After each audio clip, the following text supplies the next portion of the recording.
கர்த்தருடைய பரிசுத்த நாமத்திற்கு மகிமை உண்டாவதாக. தேவன் அருளிய அப்ப மினிஸ்ட்ரி மூலமாக உங்களோடு தொடர்பு கொள்வதிலும் இந்த மகிழ்ச்சி அடைகிறோம். இன்றைக்கும் இந்த நாளிலும் தேவன் நமக்கு கொடுக்கிற வார்த்தை 1 தெசலோனிக்கேயர் 4ஆம் அதிகாரம் 7ஆம் வசனம். தேவன் நம்மை அசுத்தத்திற்கல்ல பரிசுத்தத்திற்கே அழைத்திருக்கிறார். ஹல்லேலூயா. கிறிஸ்துவுக்குள் பிரியமானவர்களே, கர்த்தருடைய வார்த்தை சொல்லுகிறது, தேவன் நம்மை அசுத்தத்திற்கல்ல பரிசுத்தத்திற்கே அழைத்திருக்கிறார் என்று. ஆம் பிரியமானவர்களே, தேவன் நம்மை அழைத்த அழைப்பின் நோக்கம் நாம் பரிசுத்தம் உள்ளவர்களாய் வாழ வேண்டும் என்பதற்காக. நீங்கள் பரிசுத்தம் உள்ளவர்களாக வேண்டும் என்பதே தேவனுடைய சித்தமாய் இருக்கிறது என்று வேதம் சொல்கிறது. ஆம் பிரியமானவர்களே, நாம் பரிசுத்தம் உள்ளவர்களாக மாற வேண்டும். ஒவ்வொரு நாளும் பரிசுத்தமுள்ள ஒரு வாழ்க்கை நாம் வாழ வேண்டும் என்று தேவன் எதிர்பார்க்கிறார். இன்றைக்கு நம்முடைய வாழ்க்கை எப்படி இருக்கிறது? தேவன் நம்மை பரிசுத்தத்திற்காக அழைத்திருக்கிறார். அந்த அழைப்பை அறிந்து பரிசுத்தத்தில் நிலைத்திருக்கிறோமா, அல்லது இந்த உலக பாவங்களிலே, உலக இச்சைகளிலே, அசுத்தங்களிலே விழுந்து கிடக்கிறோமா? நம்மை நாமே ஆராய்ந்து பார்ப்போம். அசட்டை பண்ணுகிறவன் மனுஷரை அல்ல, தமது பரிசுத்த ஆவியை நமக்கு தந்தர்லின தேவனையே அசட்டை பண்ணுகிறான் என்று வசனம் சொல்கிறது. ஆம் பிரியமானவர்களே, நாம் எப்பொழுதெல்லாம் தேவனுக்கு விரோதமாய் பாவம் செய்கிறோமோ, நாம் பரிசுத்த ஆவியானவரை நாம் துக்கப்படுத்துகிறோம், நாம் அசட்டை பண்ணுகிறோம், நம் தேவனையே அசட்டை பண்ணுகிறோம். நம்முடைய வாழ்க்கையிலே ஒவ்வொரு நாளும் பரிசுத்தமுள்ள ஒரு வாழ்க்கை வாழ அர்ப்பணிப்போம். ஒருபோதும் தேவனை அசட்டை பண்ணாதபடிக்கு நம்முடைய வாழ்க்கையிலே தேவனுக்கு பிரியமுள்ள ஒரு வாழ்க்கை வாழ அர்ப்பணிப்போம். பரிசுத்தமுள்ள ஒரு வாழ்க்கை வாழும்போது தேவன் நம்முடைய குடும்பங்களை ஆசீர்வதிப்பார். ஹல்லேலூயா. வேதம் சொல்லுகிறது, தேவனால் பிறந்த எவனும் பாவம் செய்யான், ஏனெனில் அவருடைய வித்து அவனுக்குள் தரித்திருக்கிறது, அவன் தேவனால் பிறந்தபடியினால் பாவம் செய்ய மாட்டான் என்று வசனம் சொல்கிறது.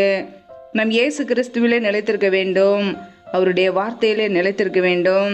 அவருடைய வார்த்தை நமக்குள்ளே இருக்கும்போது இந்த உலக பாவங்களுக்கு, இச்சைகளுக்கு, அசுத்தங்களுக்கு விலகி நம்மை காத்து கொள்ள முடியும். பிரியமானவர்களே, ஒவ்வொரு நாளும் இயேசு கிறிஸ்துவிலே நிலைத்திருப்போம். அவரில் நிலைத்திருக்கிற எவனும் பாவம் செய்கிறதில்லை என்று வசனம் சொல்கிறது. இந்த உலக பாவங்களுக்கு, இச்சைகளுக்கு, அசுத்தங்களுக்கு விலகி நம்மை காத்து கொள்வோம். நாம் பரிசுத்தம் உள்ளவர்களாய் வாழ அழைக்கப்பட்டு இருக்கிறோம்.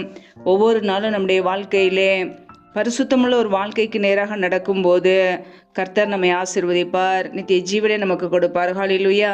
உலக பாவங்களுக்கு, உலக சிற்றின்பங்களுக்கு, உலக இச்சைகளுக்கு நம்முடைய சரீரத்தை ஒப்பு கொடுக்காதபடிக்கு, நம்முடைய ஆவி, ஆத்மா, சரீரம் கரையற்றதாய் பிழை இல்லாமலாய் இருக்கிறதற்கு தேவனுடைய பிள்ளைகள் பரிசுத்தம் உள்ளவர்களாய் வாழ்வோம். ஹல்லேலூயா.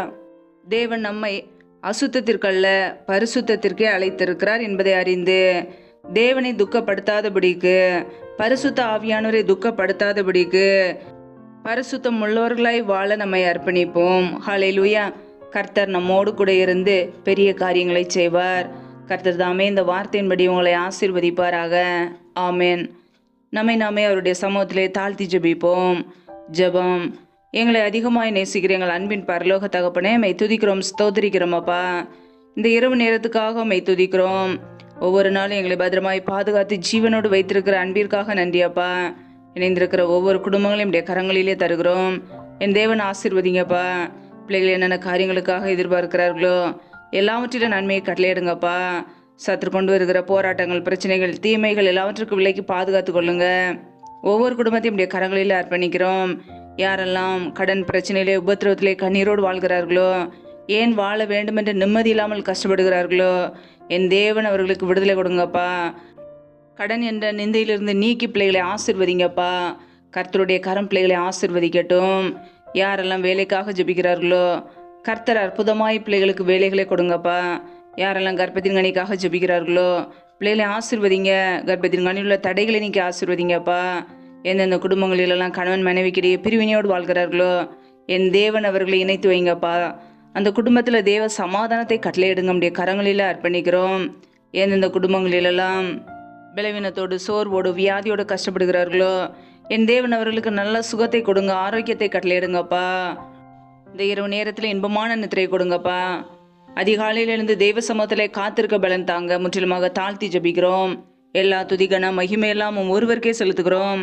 இயேசு கிறிஸ்துவின் மூலம் ஜெபிக்கிறோம், ஜீவனுள்ள நல்ல பிதாவே. ஆமேன். கர்த்தர் தாமே உங்களையும் உங்கள் குடும்பங்களையும் ஆசீர்வதிப்பாராக. ஆமென். Thanks for watching. Please subscribe our channel.